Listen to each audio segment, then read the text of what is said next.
días, me imagino, pero bueno, es el tema que tienen que manejar ustedes. Ya no se admite ahorita que un médico, por más que sea recién recibido o un personal de salud, no pueda o no deba de manejar la,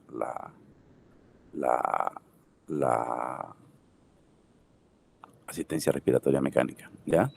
Entonces, tenemos que tener las condiciones, hacer una RCP.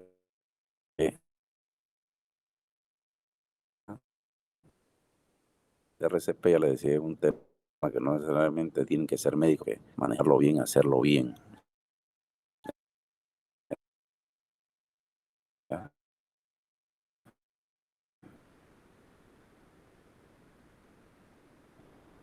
Vamos a ver, saber hacer una RCP y llegamos tarde, ¿no? Vamos a ver la interrupción brusca e inesperada. Y esta palabra es importante, potencialmente reversible de la circulación y la respiración espontánea. Esto es importante, ¿por qué? Porque nuestro accionar va a cambiar esta modalidad. O sea, un paciente en parada cardiorrespiratoria va a ver que puede ser reversible. No como siempre lo vemos en el hospital, lo ven en las películas, de que paro que hay se muere. No siempre tiene que ser así, ¿ya? Una cosa importante, el paro generalmente es brusco, de interrupción aguda y reciente en general, vamos a ver que en el hospital no están así, e inesperada, especialmente en la enfermedad coronaria, es un paciente que está bien y de pronto hace un paro. También vamos a ver el otro lado, que ya es esperado cuando un paciente es terminal, ¿no? Y es potencialmente reversible, que es lo que a nosotros nos interesa. O sea, el paciente puede sobrevivir si es que hacemos una adecuada, una precoz y adecuada maniobra de resucitación. Decimos que era inesperada y potencialmente reversible en los cuadros coronarios, un paciente que está bien, está caminando y de pronto hace una parada cardíaca, ¿no? Entonces, esto ya lo van a ver en muchos lugares, van a acostumbrarse a manejar en la práctica, vamos a tratar de hacerlo con un muñeco que tenemos, ya le decía, no se trata de hacer la reanimación, sino hacerla bien. Vamos a tener un reconocimiento de la actividad, siempre primero reconocer el terreno, activar el sistema de emergencia médica, que en nuestro medio es un poco complicado, ¿ya? Realización de la RCP básica, vamos a ver, después pasamos a la RCP avanzada, con una defibrilación precoz, la intubación y la administración de drogas endovenosas, ¿no? Entonces son los pasos más o menos que ya lo venimos haciendo siempre. Entonces, la idea de nosotros, como les decía, sepamos hacer una adecuada RCP, ¿ya? Entonces tenemos 5 síntomas que son típicos y clásicos para diagnosticar a un paciente que está en paro. Primero, pérdida brusca de conciencia. Un paciente no puede estar en paro y estar despierto hablando, ¿ya? Tiene que haber una pérdida de conciencia. En este término ya semánticamente utilicemos eso, no pérdida de conocimiento, ¿ya? Entonces el paciente está con deterioro sensorial, está en coma, está desmayado. Tiene que haber ausencia de pulsos centrales. Centrales son los carotídeos y los femorales, o sea, el paciente no tiene que tener pulso. Si tiene pulso no es un paro cardiorrespiratorio. En la parte respiratoria puede estar sin respirar o puede estar en gasping, que se llama el gasping, es la respiración emboqueada o agónica. El paciente que decimos vulgarmente está boqueando, eso es el gasping. Ya está respirando con mucha dificultad. Y ya tiene un paro cardíaco y va a ser un paro respiratorio. El gasping se llama también preparo, nosotros llamamos. Ya el paciente se va a parar ahorita, decimos, ¿por qué? Porque está gaspeando, decimos, tiene un gasping. El gasping es la respiración emboqueada o respiración agónica, o lo decimos nosotros, está vulgarmente, como decía, está boqueando. Puede haber cianosis o midriasis, vamos a ver que eso no es tan exacto, ni es tan patognomónico, ni es típico, ¿ya? Pero siempre definimos así la parada cardiorrespiratoria, con eso sí, ¿ya? Vamos a ver que la cadena de supervivencia lo hagan en el ATLS y en el ACLS, se activa el sistema de emergencia, se inicia la RCP, no es que nosotros tenemos que ir a activarlo, si tenemos a alguien decimos llama al sistema de emergencia y nosotros empezamos la RCP, ¿ya? Una desfibrilación precoz es importante, vamos a ver que en nuestro medio podemos en algunas situaciones, en otras no, soporte vital avanzado también se podemos y a veces no, y los cuidados por paro cardiorrespiratorio que son importantes, ¿ya?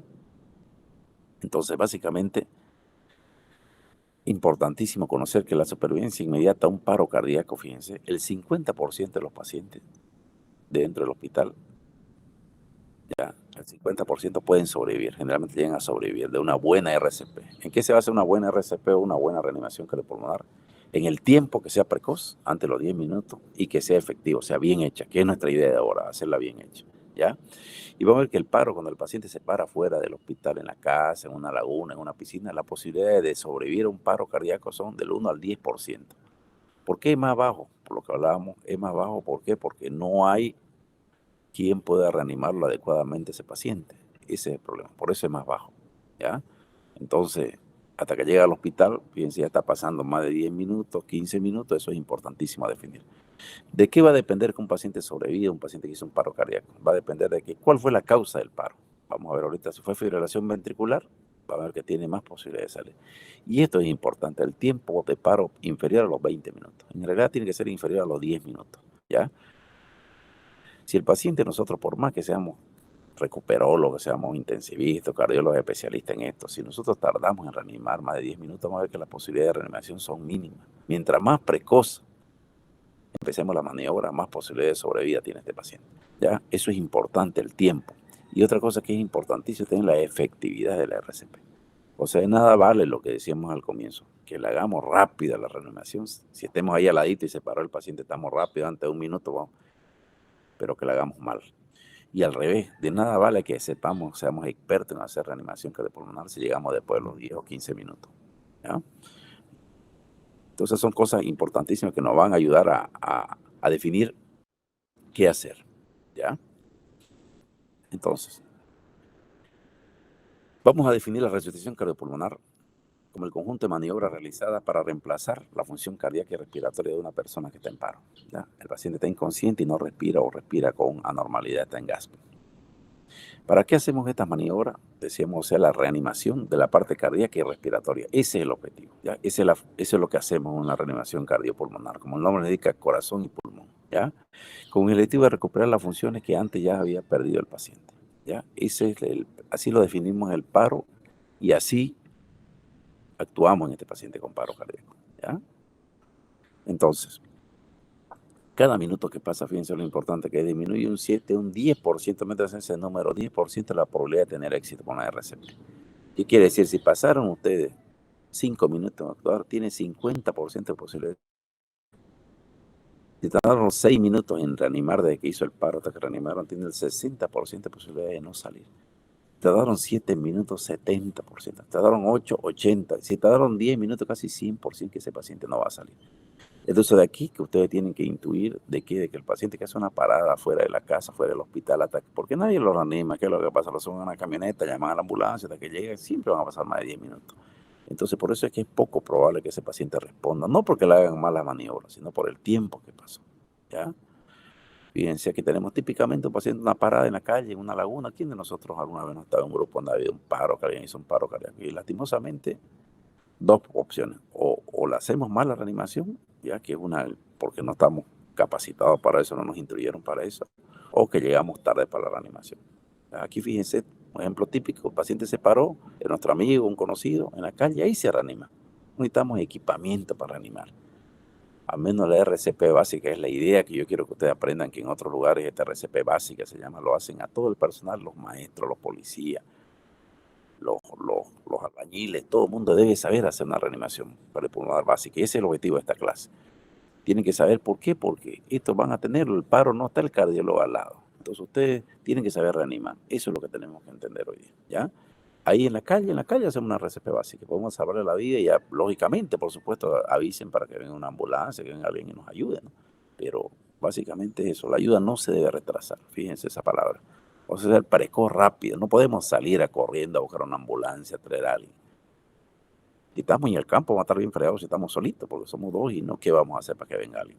Es un poco incómodo, pero lo real es que siempre hay una o dos personas, entonces le dicen a la otra persona, llama al sistema de emergencia, llama a una ambulancia y ustedes empiezan a reanimarla. Esa es la idea, ¿ya? O sea, dos cosas, la ayuda no se debe retrasar, debe ser precoz antes de los 10 minutos, mejor, mientras más antes mejor. Y la otra cosa, la ayuda debe ser eficiente, debe ser eficaz, ¿ya? Ya le decía, rápido y bien hecha la reanimación. Esa es nuestra medida, ¿ya? Y otra cosa que también dice, la ayuda siempre debe ser continua. No es que empezamos a reanimar, como ustedes ven, que van a ver en los hospitales, esto lo ven en la práctica. Estos van a hacer su práctica en terapia intensiva y probablemente van a ir a emergencia y van a ver. La mayoría de los pacientes, el 99.9, por no ser el 101%, reaniman 2 minutos y paran. Reaniman y paran. Ya me cansé, vení vos. Cosas que no deben de pasar, ¿ya? La reanimación debe ser continua. Ya le decía, precoz, eficaz, continua. Uno antes de cansarse y decir, mira, ya ahorita venía a ayudarme, voy y seguí viendo. ¿Cuánto tiempo vamos a hacer? Vamos a ir viendo. Cada persona tiene un número, de acuerdo a su capacidad física o su tolerancia al masaje, ¿ya? Entonces, una cosa que siempre nos preguntamos nosotros cuando reanimamos verdaderamente, ¿cuándo paramos nosotros? ¿Hasta cuánto tiempo? Que si nos preguntan, ¿no? ¿Cuánto tiempo tenés que reanimar? Habitualmente reanimamos, como le decía, hasta que el paciente se recupera. Generalmente los términos científicos, médicos, legales son entre 40 y 50 minutos.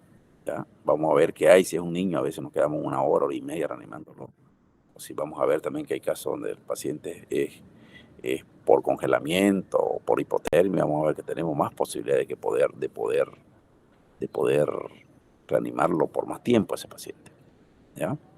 Entonces, pero siempre tratamos de reanimar hasta que el paciente se despierta. O sea, que despierta, que salga o que venga alguien y nos ayude, que tenga un personal más capacitado en la terapia, pero no dejamos de reanimarlo al paciente, ¿ya? Y también esto es importante, aquí pacientes, todos los pacientes son reanimables. Ustedes no pueden decir este paciente es terminal, porque terminal es una palabra muy relativa, ¿ya? Puede ser que un paciente tenga un HIV, por ejemplo, y puede decir es un paciente terminal. No, ese paciente tiene una neumonía, hizo un paro cardíaco porque hizo una neumonía, y la neumonía no es terminal. La enfermedad que tiene de base sí, pero el paciente no es terminal. Si ustedes le sacan la neumonía, ese HIV puede durar 10 años, o sea, no es un paciente terminal. O un paciente con un cáncer de útero, hizo una neumonía y por eso lo da a morirse. Le dicen, es un paciente con cáncer. No, sáquenle la neumonía, sáquenle el infarto, sáquenle la arritmia, lo que le provocó el paro cardíaco, y ese paciente va a sobrevivir. Entonces, el término que utilizamos a veces en la terapia, un paciente terminal no se reanima, no. Hay pacientes que no se reaniman y que ellos básicamente dicen que no deben reanimarse. Pero nosotros como médicos no vamos a estar preguntando, ¿se reanima? Nosotros en parada cardíaca que entra al hospital reanimamos. Así está el paciente duro que llegue y haga, ustedes lo reaniman. ¿Por qué? Porque legalmente tiene implicaciones legales. Si usted entra a un hospital, un paciente, y le dice, ya está muerto, no, tienen que reanimarlo. El paciente le dice, se paró ahorita aquí, venía el familiar, le decía, aquí en la ambulancia mientras llegábamos, y el doctor no lo reanimó, lo dejó porque dijo que ya estaba muerto. No, siempre reanimen, por lo menos yo le decía, si ven que el paciente ya está frío, tiene varios minutos, entonces reanimen 20 minutos, 40 minutos, pero reanímenlo, nunca dejen de hacer eso. Bien. Entrando al tema de las variedades electrocardiográficas, o sea, cuando nosotros tenemos un paro cardíaco, eso es importante que lo entiendan, que yo veo que uno de los grandes defectos de los internos, no solamente de ustedes de la universidad, acá de todas las universidades, es cuando el paciente está en paro, creemos que el paciente no tiene nada de actividad cardíaca. O sea, quiere decir que el paciente se paró, el corazón se paró. Y vamos a ver que no es así. Si nosotros le conectamos a un paciente en paro cardíaco, le conectamos un monitor o un desfibrilador, vamos a ver que puede tener 4 variables. O sea, el paciente está muerto, está en parada, está en paro cardíaco. Pero le ponemos el monitor, le ponemos el electro, que si es una RC panza, usamos equipo, conectamos en el hospital y vamos a ver 4 posibilidades. El paciente está en fibrilación ventricular, eso vamos a verlo después cómo se detecta. Puede tener el paciente sino taquicardia ventricular sin pulso. Fíjense, o sea, está latiendo tan rápido el corazón, pero no tiene pulso. O sea, eso es la única manera de verles con el electro, con el monitor, con el electrocardiógrafo, con el monitor. O lo que nosotros conocemos vulgarmente, lo que vemos más frecuentemente, la sistolia, ahí la rayita, ¿se acuerdan que ven en las películas? Esa pi, pi, pi, pi, pi, pi, pi, se para. Esa es la sistolia, ahí no hay actividad. Ah, es insístole, ¿no? Pero y por último, la decisión electromecánica. ¿Pero qué quiero decirles eso? Yo quiero que les quede claro a todos ustedes, muchachos. Cuando el paciente está en paro, va a tener una de estas 4 cosas. La fibrilación ventricular es la más frecuente. O sea, nosotros le ponemos el estetoscopio, no escuchamos fibrilación ventricular, porque es una actividad eléctrica, un cambio eléctrico. Ya, pero con el electrocardiograma sí lo vemos. O el paciente puede tener taquicardia ventricular sin pulso. Nosotros le tocamos el pulso y no le vamos a encontrar el pulso al paciente. ¿Ya? No le encontramos el pulso. Pero le ponemos el electro y vamos a ver que con el electro sí vamos a ver la taquicardia ventricular sin pulso. O por último, el paciente puede estar en asistolia, que es lo que nosotros vemos, la línea de base. ¿Ya? Y ahí ya el paciente está en paro también. O sea, pero lo que quiero que quede claro es que estas 4 variables electrocardiográficas son las causas de todo paciente que fallece, que al final y al cabo todo el mundo fallece de qué, de paro cardiorrespiratorio. Sea un cáncer, sea un coronavirus, todos fallecemos en paro cardiorrespiratorio, al final y al cabo, ¿no? Pero estas 4 variables se presentan, son las variables que se presentan en todo paciente que hacen paro. Vamos a ver que la más frecuente por los pacientes coronarios, por infarto, los pacientes que estaban bien y que de pronto hizo un paro, es por fibrilación ventricular. La fibrilación ventricular es la causa más frecuente de parada cardíaca, que es el típico paciente que estaba, le dolía el pecho y se murió. O estaba hablando y ¡pac! Y se cayó y se murió. Es una fibrilación ventricular. La taquicardia ventricular sin pulso también puede suceder, pero vamos a ver que tiene otro origen. La asistolia vamos a ver que son en pacientes más graves, que han estado más mal, y estos pacientes que han estado sépticos, pacientes terminales en un respirador por mucho tiempo, hacen asistolia. La decisión electromecánica vamos a ver que se presenta más en trastornos de tipo del medio interno, ¿ya? Pero lo que nos vamos a quedar con esta diapositiva es que un paciente que está en paro cardíaco, que nosotros no le ponemos un monitor, un electro, no vamos a saber cuál de estas cuatro tiene. Por eso es que en el hospital lo primero que tenemos que hacer en el paciente, lógicamente, es seguir reanimándolo y colocarle un monitor o un electrocardiógrafo. ¿Para qué? Para saber cuál de estas cuatro tiene y de acuerdo a eso vamos a moverlo, ¿ya? Entonces, ¿cómo es la fibrilación ventricular? Ya le decía, entra el paciente, está en paro, estamos reanimando, le colocamos los electrodos, le ponemos el monitor, le hacemos un electro y vamos a ver, ¿ya? El paciente tiene una fibrilación ventricular que vamos a ver que es la causa más frecuente parada. En los enfermos que suelen muerte súbita, que la muerte es una muerte inesperada, rápida, y la enfermedad coronaria y FAO, 90% de los pacientes vienen con muerte súbita, se encuentran. Este es lo que vamos a ver en el electro y en el monitor. Fíjense, no hay una actividad cardíaca regular. Son complejos. El paciente está en paro, pero yo le pongo el monitor, obviamente, yo digo, es un paro cardíaco con variedad, fibrilación ventricular. Entonces, ¿qué es lo que hago? Vamos a ver que el conducto, en este caso, que es fibrilación ventricular, voy a desfibrilarlo. Aquí no tengo que masajearlo, tengo que desfibrilarlo. Pero eso yo no lo voy a saber mientras no le pongo un electro o no le pongo un monitor, ¿ya? Por eso que no todos los paros se tratan de la misma manera, fíjense. En la RCP avanzada, que la avanzada, vamos a ver ahorita la diferencia, cuando usamos equipamiento, le ponemos el electro, le ponemos un monitor y vamos a ver esto. Entonces yo sé que es una fibrilación ventricular, entonces aquí no le voy a dar masaje, aquí lo que tengo que hacer es desfibrilarlo, porque está fibrilado. Fibrilación ventricular, la causa más frecuente para. Entonces, la mayoría de las muertes súbitas extrahospitalarias se deben a fibrilación ventricular. O sea, el paciente que estaba comiendo de pronto se asustó, y cayó, se murió de pronto, estaba bien. Típico fibrilación ventricular como causa del paro. Es un disturbio eléctrico que produce la contracción desincronizada de las fibras musculares, o sea, el corazón eléctricamente hay un disturbio y mecánicamente, o sea, el pulso, no vamos a verlo. No tiene presión, no tiene pulso, está en paro el tipo. Pero si le ponemos el electro, el monitor, vamos a ver que lo que tiene es una fibrilación ventricular, ¿ya? La otra variable es la sistolia. La sistolia es la ausencia de actividad eléctrica, lo que ustedes ven habitualmente en las películas, ven en los monitores que van a verlo en el hospital. Cuando hace un paro, el paciente hay una línea de base, pi, pi, pi, pi, pi, está latiendo bien, y de pronto, pi, la línea de base, ¿ya? Fíjense, es causa de paro entre el 25% de los casos. O sea, la causa más frecuente sigue siendo la anterior, la que vimos, la fibrilación ventricular. Y muchas veces la sistolia se presenta después que el paciente empezó con fibrilación ventricular y el paciente no fue evaluado, por ejemplo, hizo un paro, hasta que lo llevan al hospital, si ese ratito le hubieran puesto un monitor, hizo el paro en su casa, que lógicamente no vamos a tener monitor, pero si hubiéramos puesto un monitor íbamos a ver que lo que tenía era una fibrilación ventricular. Pasaron los 10 minutos, llegamos al hospital y ya el tipo está en una sistolia, o sea, no tiene actividad, ya es una línea de base. Lógicamente el pronóstico es peor. Luego tenemos la disección electromecánica, es otra variedad de paro cardíaco. Vamos a ver que hay actividad eléctrica. Le ponemos el monitor y ahí vamos a ver ahorita unas imágenes. Pero básicamente, si bien hay actividad eléctrica, no hay actividad mecánica. O sea, no tiene pulso el paciente. O sea que el corazón está latiendo asincrónicamente. Hay un cortocircuito en la actividad eléctrica. Y vamos a ver que básicamente el paciente, nosotros lo tocamos, no tiene pulso, está en paro. Vamos a ver que la acción en estos casos hay que hacer es diferente. Aquí hay que masajearlo y poner adrenalina, porque tiene una decisión. Ya vamos a ir viendo parte por parte, ¿ya? Entonces, fíjense, esta es la línea que hablábamos, las cuatro variedades, ¿se acuerdan? Fibrilación ventricular, ¿se acuerdan? Lo que nosotros le ponemos el monitor y vemos en el electro, ahí está. Esta es una fibrilación ventricular, fíjense. Son líneas asincrónicas. La otra variedad, la asistolia. La asistolia es esta. Este es un electro normal de la terapia. Fíjense, el paciente no tiene nada, es una línea de base. Es un puntito recto, ¿no? Asistolia, sin actividad. Luego tenemos la fibrilación ventricular, otra variable. Fíjense, fibrilación ventricular, la vamos viendo. Fíjense, no hay complejo QS estable, no se regulariza las ondas T, la onda Q, así se ve. Usted le ponen el monitor, el paciente está en paro. Este paciente, por ejemplo, ¿por qué no sirve el monitor electro? Justamente para tomar la conducta. Si tenemos un paciente en paro con esta imagen, yo lo voy a desfibrilar. Y esto es lo que nosotros le enseñamos a los paramédicos en otros países. Me hacía mi especialidad. Nosotros, en la formación del paramédico, eso ustedes ven en la ambulancia, no son médicos, son paramédicos. Ellos lo único que saben es esto, reconocer estas cuatro imágenes. Si ven esta actividad, ellos saben que tienen que desfibrilarlo. Y no necesitan ser médicos. El paciente está en paro y ven esto, desfibrilación. Si el paciente está en paro y ven esto, masaje cardíaco. Entonces son cuatro imágenes que tienen que quedar bien claras. Esto aquí no hay que desfibrilar porque está en asistolia, no hay latido, no hay que desfibrilar. En este sí vamos a desfibrilar porque tiene una fibrilación ventricular. Aquí tenemos otra fibrilación ventricular, fíjense, son parecidas, son actividad eléctrica totalmente desequilibrada, ¿no? Entonces, esto es importante que lo reconozcan Tocamos por eso la RCP básica y la RCP avanzada, ¿ya?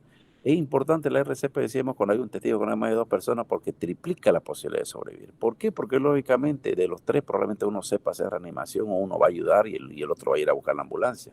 Si el tipo se para solito en el campo, por supuesto que se va a morir. ¿Por qué? Porque no hay quien le ayude, ¿no? Y la presencia de un desfibrilador eléctrico, vamos a ver, y el personal entrenado incrementa la posibilidad de sobrevivir en un 75%. O sea, un paciente que fue actuado precozmente, hicimos una reanimación cardiopulmonar efectiva y encima tenemos el equipamiento como tenemos en la ambulancia, el desfibrilador tenemos en todos los hospitales ahorita, ¿ya? En los consultorios cardiológicos tenemos todos, tenemos en las clínicas, tenemos en el Hospital Trinidad, tenemos en terapia intensiva, tenemos en medicina interna, tenemos en emergencia, tenemos en Cosmil, tenemos en el Obrero. O sea, ya no es como era antes, que no había desfibrilador y no sabíamos manejarlo. Ahora todos tienen que saber, porque incluso ahora van a ver lo que en los aeropuertos, no, en los colegios, en las academias militares tiene que haber reanimación. Fíjense, tenemos la semana de la reanimación, y le vamos a mostrar después, lo vamos a invitar para que participen en este evento, ¿ya? Entonces, básicamente tenemos 2 tipos de resucitación cardiopulmonar. Tenemos la resucitación cardiopulmonar básica y una RCP avanzada, que se llama, ¿ya? La RCP básica, vamos a ver que las 2 buscan el mismo objetivo, que es devolver la circulación al paciente y la respiración. ¿Y cómo lo hacemos esto en la básica? Es el acto de intentar la circulación eficaz usando compresiones, o sea, el masaje cardíaco y la respiración boca a boca. A eso se refiere a la básica, o sea, reanimar la parte cardíaca y pulmonar. ¿Cómo lo reanimamos? Por eso se llama básica, con compresiones torácicas e insuflando los pulmones, o sea, una respiración boca a boca o boca-nariz. Esto puede ser utilizado por un solo reanimador y sin equipo. O sea, la RCP básica es la que ustedes deben de hacer y deben de saber hacerla. No puedo yo obligarlo a hacer a otra persona, al maestro, al analfabeto, el que no fue a la escuela, el que no sabe leer. Tiene que saber. Ya le decía en otro lugar y lo hacen, dura 1 hora esta clase. Y nos daban el certificado, un carnecito donde decía la RCP básica, que nos servía para todo, para los maestros, les exigen, para los policías, para los cuidantes de edificios, para los serenos. O sea, no necesitan ni ser ni médicos, porque vamos a ver que es sencillo de hacerlo. Y lo más importante, puede ser hecha por un solo reanimador y sin equipo. O sea, aquí no hay la excusa que no tenía desfibrilador, que no tenía adrenalina, no hay. La RCP va a ser una sola persona puede hacerlo. Y sin ningún equipamiento, ¿ya? ¿Por qué? Porque le decíamos, da masaje cardíaco e insufla los pulmones de respiración boca a boca, boca a nariz. Básico. No necesitamos nada, una sola persona simplemente que sepa cómo hacerlo. En cambio, la RCP avanzada ya es un grupo de procedimientos de tipo que requieren un tipo de equipamiento y un tipo de preparación, ¿ya? El objetivo es el mismo, restaurar el masaje cardíaco para restaurar la circulación y también restaurar la respiración. Pero aquí utilizamos, en la avanzada, utilizamos primero equipo, como son desfibriladores, laringoscopio para intubar, respirador y droga usamos. Aquí usamos adrenalina, atropina, bicarbonato, o sea, usamos otro tipo de droga. Y para hacer la RCP avanzada ya necesitamos 2 personas, una sola persona no puede hacer. La RCP avanzada es la que debemos hacer en los hospitales, la que ustedes deben de saber hacer, porque ustedes son personal de salud. Ya la RCP básica la hace cualquiera, ya, pero vamos a ver que tenemos que tener cierto grado de instrucción para hacerla bien. Porque el paciente se empieza con una RCP básica, el paciente se paró en la calle, lo reanimamos con una RCP básica, nos subimos a la ambulancia, seguimos reanimando una camioneta, llegamos al hospital. Ahí en el hospital ya está el personal preparado con equipamiento, hay más de 2 personas, 3, 4 que saben hacer RCP, en emergencia tienen 6 médicos en el Hospital Trinidad. Inmediatamente van a usar equipamiento y se llama la RCP avanzada. Ya le ponen el electro, le ponen el monitor y ahí ya cambia, ya van a ver cuándo desfibrilan, cuándo siguen con masajes, si lo intuban, si usan droga, cuál droga. Pero básicamente nuestro objetivo de día es la RCP básica, que es la que es hacer masaje cardíaco y respiración boca a boca, boca a nariz. Que no necesitamos ningún equipo y una sola persona para hacerlo. La RCP avanzada necesitamos equipo, tiene que ser más de 2 personas y lógicamente ya necesitamos la monitorización y el desfibrilador, ¿ya? Entonces la secuencia básica, fíjense, yo no quise ponerlo para no chiparlo en esto. Básicamente antes era el ABC, ya que en muchos libros todavía lo van. El ABC era primero era A, la vía aérea, la B era la respiración boca a boca y la C era el masaje cardíaco. Ahora actualmente, después del 2015, hubieron nuevas guías. Esto se hace cada 3 años, cada 5 años, depende. La Asociación Americana del Corazón hace las nuevas guías. La última que tenemos es la de 2018, donde cambió totalmente el orden, ¿ya? Primero se hacen las compresiones torácicas. ¿Por qué se ha visto que ahora ya no nos dedicamos tanto a hacer respiración? Primero a 2 respiraciones boca y después el masaje. Ahora hacemos primero de entrada entre un paro compresiones torácicas, ¿ya? De segundo paso recién hacemos la permeabilidad de la vía aérea. ¿Qué quiere decir? Hacemos la maniobra frente-mentón, tiramos la frente y la boca para arriba. ¿Para qué? Para que abra la vía aérea. Y el tercer paso, que es el paso del B, es la respiración. Le damos la respiración boca a boca, boca a nariz, o con un aparato si tenemos un filtro, ¿ya? Pero fíjense, esto es la secuencia que se utiliza ahora. Ya no usamos el ABC que en los anteriores años, del 2016, 15, nosotros dábamos toda esa charla. Primero era la vía aérea, la A, la B era la respiración boca a boca y el tercero hacía la compresión torácica. Ahora, la secuencia que usamos es compresión torácica primero, segundo paso, abrir vía aérea y tercer paso, respiración boca a boca. ¿Ya? Fíjense, tenemos una RCP básica, protegemos primero siempre al rescatador y a la víctima. No siempre avisar, si podemos avisar, si hay 2 o 3, uno hace masaje y avisa para que venga alguien a ayudar. Tratar de socorrer, ¿ya? Siempre tener la seguridad de cubrirnos bien, ya les decía, ante un accidente en media carretera no vamos a poner a reanimarnos porque nos van a arrollar a nosotros y al paciente más, ¿no? Entonces tenemos que tener seguridad, poner al paciente en un lugar cómodo, donde nosotros estemos más seguros y el paciente también y empezar la reanimación, ¿ya?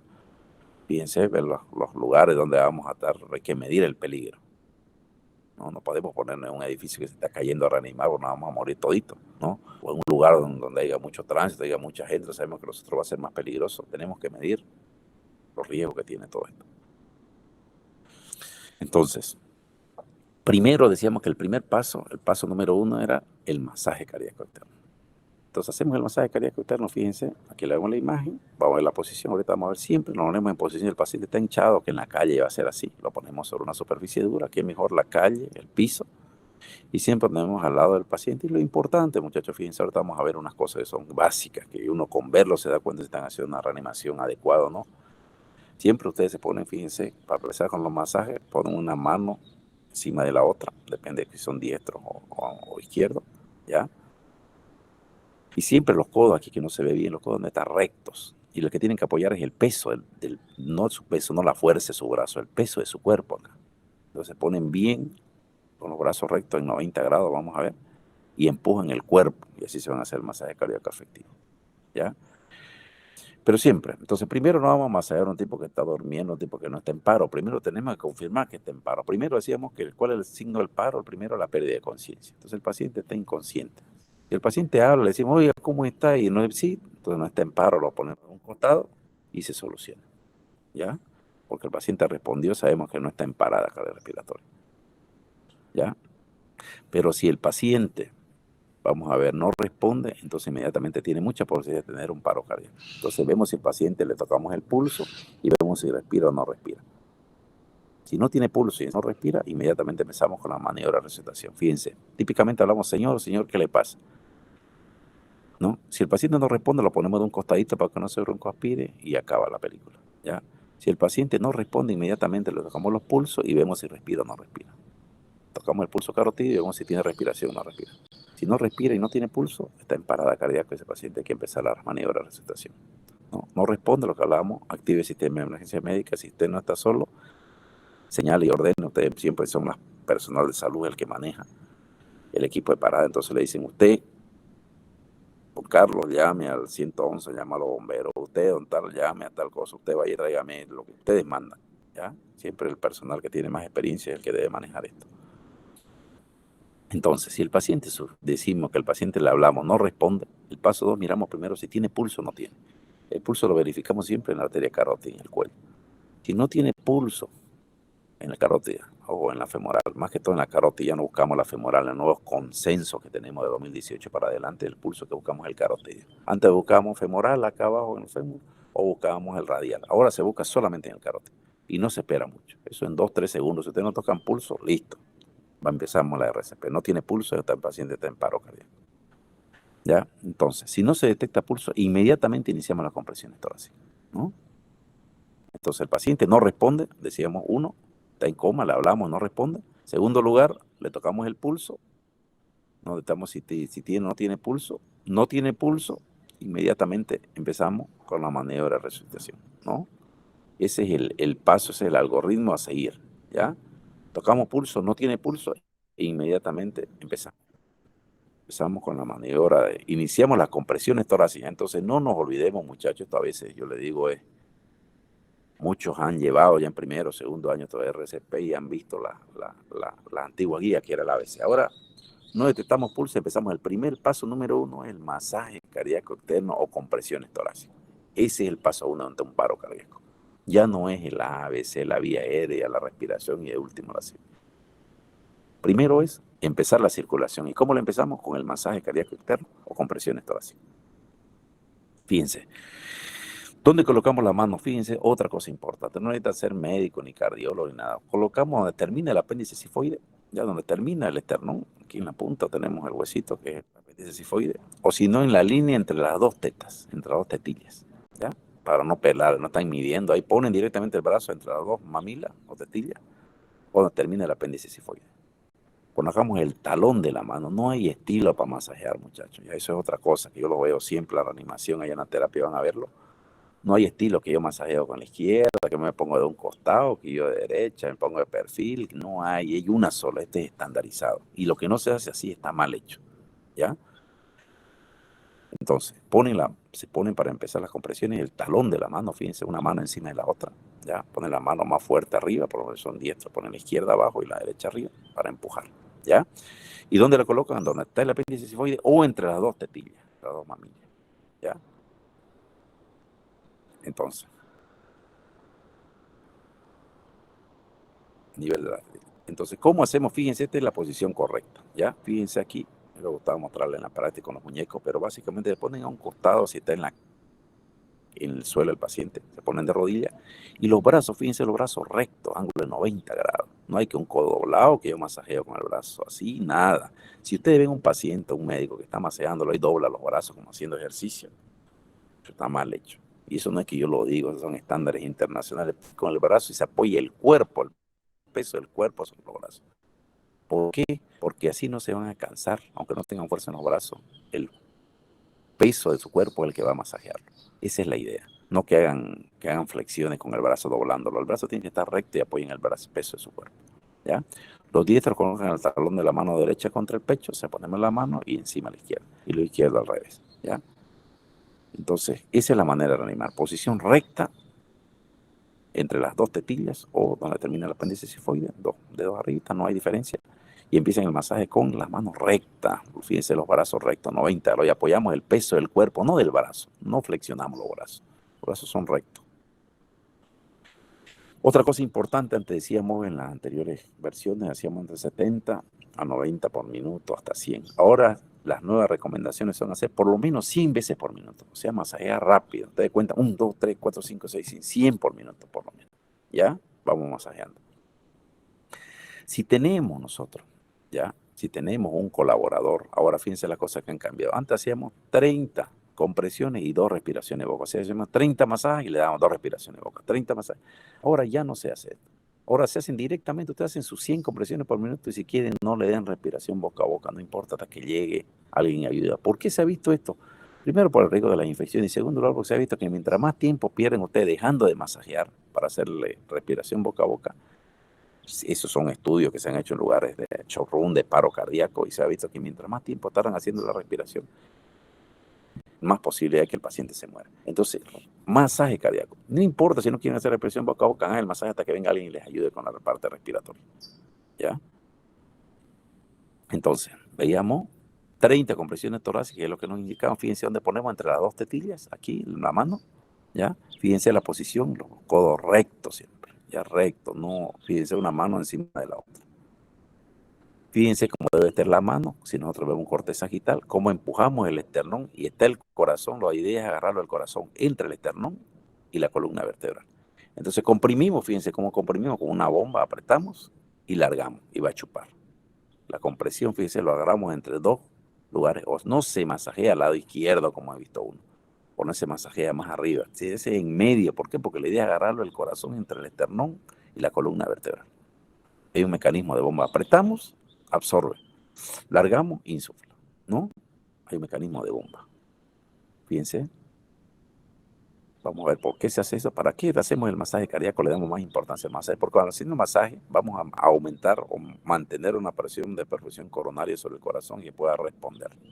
Y también vamos a tener una presión de perfusión cerebral adecuada para que el paciente no quede con secuela. O sea, el masaje es prioritario. Aquí está más especificado, fíjense la imagen. Sin doblar los codos, fíjense cómo nos ponemos. Esta es la manera de masajear, muchachos. No hay de que ya le he dicho que a mí en Brasil hacen, que en Estados Unidos, en Europa, no hay. Esto es en todo el mundo. En esto no hay de que vos sos choco, sos ojo verde, tenés alta fuerza en las piernas, no hay, o en las manos, no hay. Así se masajea. Y si no se hace así, está mal. Esta es la posición, sin doblar los codos, fíjense la posición. Arrodillado al lado de la víctima, aumente la base de sustentación, o sea, abrir las piernas, la rodilla, y mantener un ritmo constante, pero apoyar el peso del cuerpo, fíjense. No masajeamos con las manos, con el peso del cuerpo. Apoyamos, apoyamos, apoyamos, para que no nos cansemos. Y más o menos son 100 veces por minuto. ¿Ya? Entonces, repetimos otra vez, movemos los hombros, preguntamos si el paciente responde o no responde. Si el paciente responde, sí, me duele, habla que no está en paro. Lo ponemos al paciente en la misma posición, si no es peligroso, si no lo ponemos en decúbito lateral porque no se broncoaspira. Si no responde el paciente, pedimos maniobras, pedimos ayuda e inmediatamente empezamos la reanimación. ¿Ya? Entonces, paciente en decúbito dorsal, quiere decir de espalda, ubicamos la base del apéndice sifoide, apoyamos la palma de la mano una sobre la otra, brazos rectos en línea recta, desplazar el esternón 4 o 5 centímetros, iniciar con al menos 100, lo mínimo son 100 compresiones por minuto, ya no 70, 80 como manejamos antes. ¿Ya? Fíjense, un masaje por experto bien hecho genera un flujo sanguíneo del 30%. O sea, ¿qué quiere decir esto? Que aún masajeándolo bien, no llegamos ni siquiera al 50%. ¿Cómo será si lo hacemos mal? ¿No? Entonces, el paciente, si lo hacemos mal, por supuesto, no va a salir. ¿Ya? Hacemos masaje, ¿cuánto? 100 por minuto hasta que haya signo de circulación. ¿Cuáles son? El pulso. Si el paciente empieza con pulso, ya nos dedicamos solamente a la ventilación, hacemos respiración boca a boca o con otros equipos, pero ya tenemos pulso. ¿Cuándo paramos de hacer masaje? Cuando el paciente tiene pulso. ¿Ya? Entonces, fíjense, aquí estamos viendo el segundo paso, que es permeabilizar la vía aérea. Entonces, el primer paso, volvemos otra vez, masaje cardíaco externo o compresiones torácicas. ¿Para qué es? Para reanimar la circulación. A eso se refiere el primer paso. Todo lo que hicimos, el masaje cardíaco o las compresiones, son para empezar la circulación, o sea, el corazón, que eso se ha visto que es lo más importante ahora en este procedimiento. El segundo paso, el segundo y el tercer paso van a la respiración. El segundo paso es permeabilizar la vía aérea. ¿Cómo se permeabiliza? ¿Qué quiere decir? Desobstruir la vía aérea, hacer la maniobra frente-mentón, una mano en la frente, otra en el mentón, vamos a ver ahora para qué, y se levanta hacia atrás el cuello. Vamos a tener cuidado a veces cuando haya lesiones cervicales o sospecha de lesiones de columna cervical, pero siempre hay que hacerlo esto, ¿para qué? Para que se desocupe la vía aérea. O sea, para que la lengua no obstruya la vía aérea, ¿ya? Si el paciente, vamos a ver, pacientes especiales que requieren otra cosa. Aquí está, miren, fíjense la maniobra, este es el segundo paso. El segundo paso es permeabilizar la vía aérea o maniobra frente-mentón, se llama. Fíjense, ponemos una mano en la frente, otra en el mentón y tiramos para atrás. ¿Para qué hacemos esto? Fíjense, una mano en la frente, otra en el mentón. Permeabilizar, abrir la vía aérea. Para eso se hace. ¿Para qué? Para hacer esta maniobra, vamos a ver que van a desobstruir la glotis. Fíjense, un paciente normal que no le hicimos la maniobra, está tapada la lengua, tapa la vía aérea. Entonces, por más que le hagamos respiración boca a boca, no va a entrar. ¿Por qué? Porque está obstruida la vía aérea aquí. En cambio, si no hacemos la maniobra frente-mentón, la tiramos hacia atrás, fíjense cómo se desobstruye la vía aérea. Por eso hacemos, o sea, no es darle respiración boca a boca. Primero, apertura de vía aérea o maniobra frente-mentón. ¿Ya? Por eso se hace eso. El segundo paso, apertura de vía aérea, maniobra frente-mentón, ¿para qué? Para desobstruir la vía aérea. Y tercer paso, recién hacemos la respiración boca a boca. ¿Ya? Fíjense, damos la respiración. Tercer paso es la respiración boca a boca. Ya abrimos la vía aérea, fíjense cómo está hiperextendido, lo vamos a ver en la práctica esto. Y hacemos 2 respiraciones boca a boca. Y al hacer la respiración boca a boca, insuflamos y le tapamos la nariz para que no se salga el aire por ahí. ¿Ya? Y aquí cuando estamos insuflando, tenemos que ir mirando hacia aquí, hacia el tórax, que insufle el tórax, o sea, que entre el aire. Hacemos 2 respiraciones fuerte y miramos que expande el tórax. Porque puede estar que respiremos y aquí está obstruido. ¿Cómo vamos a saber eso? Con esta maniobra frente-mentón lo abrimos. Y tenemos que mirar que entre el aire. Entonces los 3 pasos, muchachos: masaje cardíaco externo, compresiones torácicas que se llama, que es lo mismo para qué, para reactivar la circulación hasta que tenga pulso. El segundo paso es apertura de la vía aérea, o sea, hacemos la maniobra frente-mentón para que no se obstruya la lengua, no obstruya la vía aérea. Y el tercer paso, la respiración boca a boca o boca a nariz. Si tiene sangre o una herida en la boca, la hacemos por la boca y la nariz, ¿no? Entonces aquí tenemos, fíjense, la forma de hacer el masaje cardíaco. Este muñeco lo tenemos ahí en el hospital, van a hacer su práctica con esto. Hacemos masaje cardíaco externo. Después hacemos el segundo paso simultáneamente rápido. Tiramos para atrás la maniobra frente, mentón, apertura, y al mismo tiempo empezamos a dar respiración boca a boca. ¿Ya? Esa es la idea. Y eso es lo que buscamos. Una vez hicimos todo esto, ¿cuánto tiempo lo vamos a hacer? Esto lo vamos a hacer el tiempo que sea necesario hasta que nosotros lleguemos a la unidad de terapia intensiva o a la unidad del hospital o donde pueda alguien que nos pueda ayudar hasta que llegue la ambulancia. ¿Ya? Entonces, nosotros no paramos de reanimar hasta que alguien venga y nos reemplace, hasta que venga alguien y nos ayude. ¿Ya? Entonces, en la RCP una llegamos al hospital o llega una ambulancia y ya está la RCP avanzada, se llama. Que eso es lo que yo a ustedes, como les decía, hasta aquí ustedes no necesitan a nadie, no necesitan equipamiento. ¿Qué es lo que hacen? Paciente construyen que está en paro, hacen masaje cardíaco externo primero o compresiones torácicas, 100 por minuto, decíamos, sobre los brazos rectos, sobre el esternón o entre las tetillas. Segundo paso, maniobra frente-mentón, abrimos la vía aérea. Tercer paso, que se hace simultáneamente respiración boca a boca. Y podemos hacer, mientras, si somos 2 operadores, mejor, mientras. Tenemos que dar entre 10 y 14 o 12 respiraciones por minuto. Uno se dedica a la parte cardíaca, 100 por minuto, el masaje cardíaco, y el otro, respiraciones boca a boca. Se le puede hacer una respiración, como le decía, cada 4 segundos, cada 6 segundos. La idea cuál es hacer cada 6 segundos para dar 10 respiraciones boca a boca. No vayan a creer porque le dan más respiración, el paciente va a salir. Con 10 a 14 respiraciones boca a boca es suficiente. O sea, cuentan 6 segundos y dan una respiración. 1, 2, 3, 4, 5, 6. 1, 2, 3, 4, 5, 6.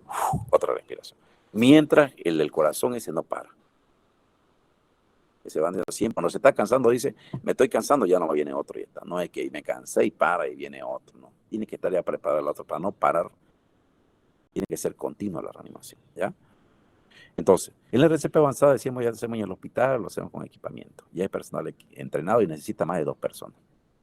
Aquí el puente que cambia la monitorización básica, la RCP básica y la avanzada, es el monitor o el electro. Si tenemos monitor, le ponemos un monitor en la emergencia o en la ambulancia, le hacemos un electro. ¿Para qué? Por lo que habíamos dicho. Si nosotros vemos qué es lo que tiene ese paciente, está con fibrilación ventricular, está con acitolia, está en taquicardia ventricular sin pulso o está en disección electromecánica. Son las 4 tipos de paro que hay. ¿Y cómo lo vamos a ver esto? La única manera es viendo con monitoreo del electro. Otra creencia que por ahí ustedes la van a ver, el golpe precordial, el famoso puñete que le dan fuerte ahí en el tórax. Eso es más un teatro, muchachos. Eso solamente se hace el golpe precordial si ustedes vieron el paro, o sea, tiene menos de 30 segundos, menos de 60 segundos. O sea, si ustedes lo vieron que el paciente se paró, pueden darle un golpe. ¿Por qué? Porque se dice que la descarga por dentro de una energía como un desfibrilador, ¿ya? O hasta que llega el desfibrilador. Pero no pueden hacerlo ese tipo, llega de la emergencia, como hacían antes nuestros médicos. Llegaba y ¡pah! Un puñete fuerte, que más fuerte la era mejor. Si ya pasó más de 30 segundos, ya no se hace eso. En realidad ya no se hace casi nunca el golpe precordial porque es difícil que ustedes estén mirando lo que el paciente se para. Si ustedes ven el paciente se paró, inmediatamente reanimamos. ¿Ya? La desfibrilación, fíjense, en un lugar donde no hay ahorita, tenemos desfibriladores en los aeropuertos, en los colegios, en las academias. Entonces vamos a aprender a desfibrilar. Ustedes van a hacerlo y en terapia, van a dar su práctica. Tenemos 2 desfibriladores en emergencia, tenemos desfibriladores. Entonces ustedes tienen que hacerlo y van a reanimar. Esto no hay de que yo en mi época no había y que solamente había en Estados Unidos, en Europa. Ahora en todos los lugares hay. Yo tengo dos desfibriladores, en todos los lugares tenemos. ¿Ya? Y en los hospitales con esos prácticos, o sea que ustedes tienen que salir hablando y no es que este equipo está en inglés, que es árabe, todo tiene la misma cosa. Vamos a ver qué es cargar el equipo, ubicar las palas, medir cuánto vamos a disparar y disparar. No tiene más, todos los desfibriladores son así. Unos hablan, otros no hablan, pero es sencillo de utilizar. ¿Ya? Fíjense, tenemos desfibriladores en todos los lugares, fíjense, en los aeropuertos, en las terminales, en todos los lugares hay, ¿ya? Y la idea es esa, la idea es que ustedes aprendan a usar la desfibrilador. Y eso es una cosa que ustedes sí o sí tienen que aprender. ¿Ya? ¿Por qué? Porque vamos a ver que eso es clave que lo tengamos. Es fundamental que sepan usarlo. Pues el RCP avanzado es lo que hacemos los médicos, el personal médico o paramédico. Ya no lo hace el sereno ni el policía. Fíjense cómo un personal paramédico, es sencillo, fíjense incluso estos aparatos que tenemos ahí en medicina interna, en el Hospital Trinidad, hablan, ¿no? En la playa. Fíjense, son equipos chiquititos que esto salva vidas. Por eso que hay en los aviones, en la aerolínea American Airlines, tienen todos sus vuelos. Fíjense, ¿por qué? Porque hasta que llega al hospital le ponemos la paleta y él nos va diciendo, ponga la paleta, cargue 250 joules, apriete el botón verde de descarga, listo. Eso nos va hablando, o sea, como personas que no son de salud, pero nosotros sí somos de salud, debemos saber, ¿ya?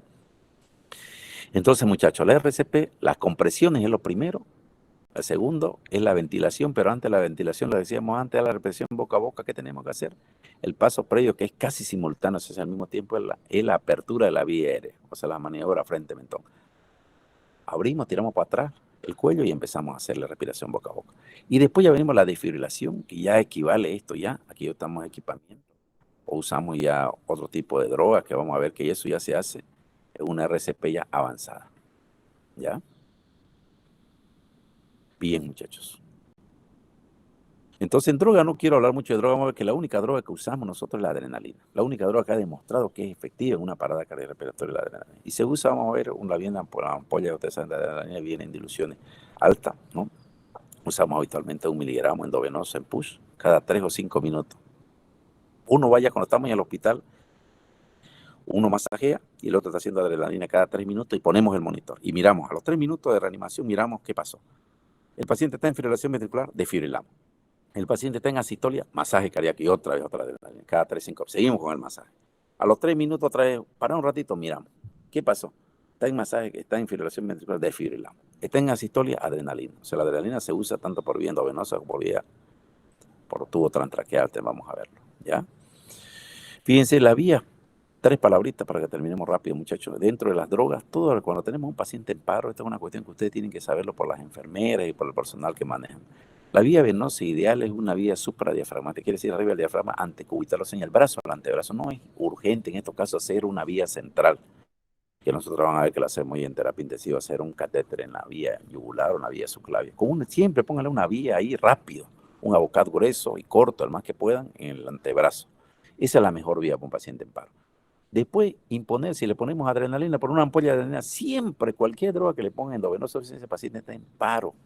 Entonces tenemos que ponerle 20 centímetros de solución fisiológica. Le ponemos la adrenalina 1 centímetro. E inmediatamente por atrás ya la enfermera debe saber, y si no nosotros explicárselo. Le ponen 20 centímetros de solución fisiológica y elevamos el miembro, el brazo lo levantamos. ¿Para qué? Para que llegue por gravedad hacia el corazón. Porque no se olviden que ¿dónde está? ¿Dónde lo están poniendo? En la vena. Y el paciente está en paro, no va a circular, esa adrenalina va a quedarse en la vena. Entonces tenemos que ponerle 20 centímetros de solución para que llegue hasta allá y encima elevamos el miembro. ¿Ya? Es la vía de elección, la vía endovenosa. A veces los anestesiólogos le van a decir la vía endobronquial, se puede usar si no encuentran una vía. Pero en general es la vía de segunda elección. Y podemos usar una droga, lidocaína, atropina, naloxona, adrenalina. ¿Ya? Los antiarrítmicos, vamos a ver que probablemente tienen una característica, probablemente. Yo no quiero hablarle de droga, muchachos, porque la única droga que ha demostrado efectividad es la adrenalina. La atropina, vamos a ver que lo usamos cuando el paciente tiene una frecuencia cardíaca muy baja y salió del paro, pero sale con 20 por minuto, 30 latidos por minuto, saben que lo normal es 60, 100, podemos poner la atropina, ¿ya? Otra droga que se usa mucho es, ¿cuál es? El bicarbonato de sodio, ¿no? El bicarbonato de sodio siempre se usa solamente en dos situaciones, ¿ya? Cuando hay un paro cardíaco más de 20 minutos, es un paro cardíaco prolongado, o si el paciente estaba con una acidosis metabólica previa, ahí lo utilizamos.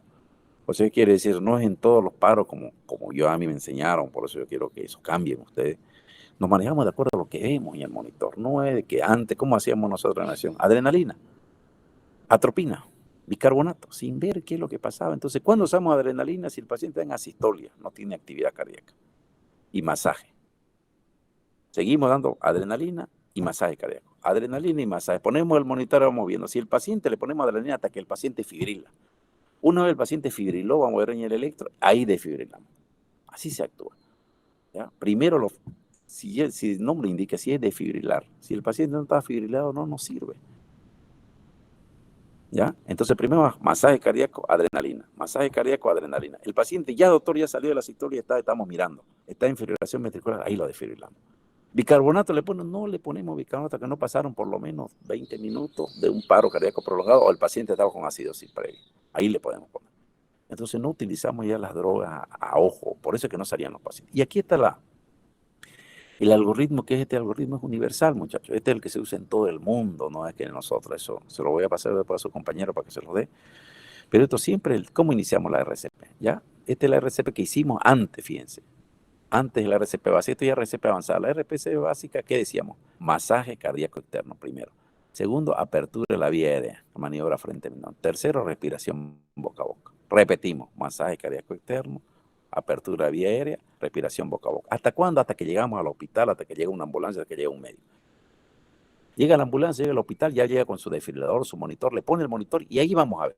Esto es lo que ustedes tienen que aprender, que es lo que van a ver. Yo decía a los paramédicos que no son cardiólogos ni saben ni interpretar un electrocardiograma, pero sí saber que hay dos tipos de patologías. Una es la actividad, fibrilación ventricular y la taquicardia ventricular sin pulso, que es una variedad, fíjense, estas 4 variedades de paro.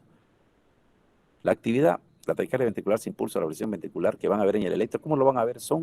No es una línea de base, son actividades eléctricas, por ejemplo, la fibrilación ventricular son actividades. Si ustedes ven esa raya que van para arriba, para abajo, es una fibrilación ventricular o le pelaron, es una taquicardia ventricular. Pero esos dos cosas, cualquiera de los dos, va a desfibrilación, lo desfibrilamos. Ya sea fibrilación ventricular o taquicardia ventricular. Si le pusimos el monitor y no tiene nada de esto, lo que tiene una línea de base recta, que es la que van a ver muchas veces, la sistolia, a ese paciente no lo desfibrilamos, lo que hacemos es masaje cardíaco y le ponemos adrenalina, seguimos. Adrenalina, masaje, adrenalina, masaje. Fíjense, cada 2, 3 minutos le ponemos otra vez el monitor. Si este paciente que está con línea de base le pusimos adrenalina y masaje, a los 3 minutos vemos que este paciente ya no tiene la línea de base recta, lo que tiene una fibrilación ventricular, entonces inmediatamente desfibrilamos recién. ¿Entienden? O sea, no desfibrilamos a todo sin ver, tenemos que mirar qué es lo que pasa. Si el paciente, ya le decía, tiene dos posibilidades, o tiene actividad eléctrica, o sea, hay ondas asincrónica que van para arriba, para abajo, se llama fibrilación ventricular lenta, gruesa, taquicardia ventricular, pero hay actividad, ese va de fibrilación. Y el otro lado del paciente que tiene una línea de base, ese no se desfibrila, ese se va adrenalina cada 3 minutos y masaje cardíaco, adrenalina cada 3 minutos, masaje cardíaco.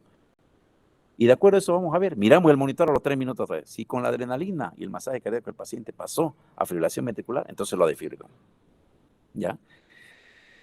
Para eso nos sirve esto, muchachos, siempre. ¿Ya? Esto es clave que nosotros tienen que entender, pues no a todos los pacientes lo desfibrilamos, tenemos que mirar, por eso es que el paciente sale y porque antes no salía. Porque si yo veo un paciente que tiene fibrilación ventricular, no lo voy a masajear, lo voy a desfibrilar, porque está fibrilado, tiene taquicardia ventricular sin pulso, lo voy a desfibrilar. Con masaje no lo voy a hacer nada ni le voy a poner adrenalina porque es peor. Al revés, si el paciente tiene una sistolia o se tiene una línea de base, a ese paciente no lo voy a desfibrilar porque no está fibrilado ni tiene taquicardia ventricular. A ese paciente le voy a poner a ella recién desfibrilar. ¿Tienen? Esa es la conducta. Entonces, ¿qué hacemos con gente que está en asistolia? Masaje cardíaco y adrenalina. Masaje cardíaco y adrenalina. Masaje cardíaco. ¿Y hasta cuándo? Hasta que se fibrile. Una vez se fibrila, lo desfibrila. ¿Ya? Esas son las conductas, muchachos, que no tienen que cambiar. Luego vamos a ver las causas. Esta diapositiva se lo voy a pasar. Tienen que ver también la causa. Si el paciente está hipovolémico, pónganle sangre. Si está hipóxico, las 5H que pueden producir no. El paro cardíaco, la hipovolemia, la hipoxia, la acidosis, la hipopotasemia, la hipotermia y las 5T que nos pueden dar también el paro cardíaco es el neumotora de atención, el taponamiento cardíaco, la intoxicación o veneno, la trombosis pulmonar, la trombosis coronaria y infarto cardíaco, es lo mismo. Esto tenemos que ir tratando, pues nada vale que estemos reanimando al paciente con infarto, tenemos que tratarle el infarto. Pero la RCP siempre, eso hasta ahora, fíjense muchachos, tienen que saber hacerlo. Cosas claras. Chequeo periódico del equipo, asignar funciones simples y claras. Van a ver que en los hospitales siempre el médico con mayor experiencia generalmente maneja este equipo. Porque si no, todo el mundo corre. Ustedes lo han visto, es la típica. Hay un paro, ya lo van a ver. Siempre corre la enfermera a traer el oxígeno, corre el interno a llamarlo al médico, corre el otro médico. La cuestión es que usted entra y el paciente está solingüe. Todo el mundo corrió a traer algo. Que traer un Venocat, que traer el desfibrilador, pero nadie le hace la RC. Entonces debe haber siempre un líder que es el que manda. Yo le digo, Carlos, cualquiera líder, el que tiene más experiencia, el que más maneja el servicio. Por ejemplo, vos, Carlos, ponerle un suero. Vos, Carmen, traeme un laringoscopio. Vos, traeme el desfibrilador. Así con nombre, dar funciones simples y claras, porque si no, ¿dónde está Carlos? Se va a traer el oxígeno. Y la enfermera, se va a traer también el oxígeno, todingo, la cuestión es que están solinos. Entonces es un griterío. Entonces siempre en esto tiene que ser, en terapia van a ver que están mucho más organizados porque ahí tenemos paro todos los días. Entonces, pero en otros servicios van a ver que hay un paro en medicina y corren. Ustedes son los más fregados porque los fregan más a los internos a correr, a llamar al médico. Sí, cualquiera debe saber hacer una RCP. Y tranquilo, llamarlo al médico, pero ustedes tienen que empezar la RCP, ya nosotros vamos, lo de terapia, lo traemos a terapia, pues a las drogas, lo de fila, lo que sea, pero en el hospital no tienen que estar corriendo. Ustedes pueden hacerlo y tienen que saber hacer la RCP así. Entonces, hay que dar funciones sencillas, siempre claras. Vos andás a llamar al médico, avisar al cardiólogo, llamar a terapia o avisar que hay un paciente en paro, pero uno se queda reanimando y dando orden, ponerle vos una vía, porque necesitamos una vía siempre en un paro. Tráeme el equipo de reanimación, tráeme el desfibrilador, todo eso tiene que estar bajo claro, ¿ya? Vamos a ver con indicadores de efectividad, que disminuye, el paciente recupera, tiene reflejo, el paciente despertó. Esos son buenos indicadores, ¿ya? Pero básicamente, fíjense, no perder tiempo, usar un soporte muy blando, no hacer una adecuada técnica de masaje cardíaco, y la que le indiqué cómo se hace con los brazos rectos, mala colocación de la cabeza, una ventilación inadecuada, ¿ya? Suspendida la RCP durante periodo injustificado. Ya le decía, el típico paciente está haciendo y se cansa, ya me cansé y para. Eso no debe pasar. Incluso el mismo líder tiene que decirle, empezaba 2, 3 minutos, inmediatamente vaya usted a reemplazarlo. Vaya usted a reemplazarlo. Porque si no, pierde la fuerza de hacerle y no le hace el mismo masaje cardíaco efectivo. Uno debe decir, incluso si ustedes están haciendo el masaje, díganle, doctor, me estoy cansando porque esté el otro detrás de ustedes. No parar, no hay que suspender el masaje, porque ahí es donde se complica todo, ¿ya? Esto se lo voy a pasar después, fíjense, son algoritmos nuevos, en 2018. Y fíjense, esto siempre importa. Una buena organización con velocidad y calidad de servicio médico puede salvar más vidas que las drogas. Fíjense, las drogas en RCP no tienen mucho valor, no sé, la adrenalina. Es el masaje, es la actuación que ustedes tengan. Hacer un buen masaje cardíaco, precoz, efectivo, darse cuenta que es lo que necesitan una vez entramos a la RCP avanzada, cuándo desfibrilar, cuándo no lo hagan automáticamente, como lo hacen el 99.9% de los médicos. Entonces, sin ver qué tiene. ¿Por qué le ponen adrenalina si está fibrilado? ¿Tiene asistolia? O desfibrilémoslo, si está en asistolia, ¿qué le va a desfibrilar? Hacerlo, ponerle masaje cardíaco y adrenalina hasta que se fibrile, y no se fibrile, desfibrilamos. Entonces, todo debemos guiarnos de acuerdo en la evidencia, lo que encontremos. ¿Ya? Voy a pasar a su compañero la clase después, te lo voy a pasar todos estos temas para que ellos los tengan. Y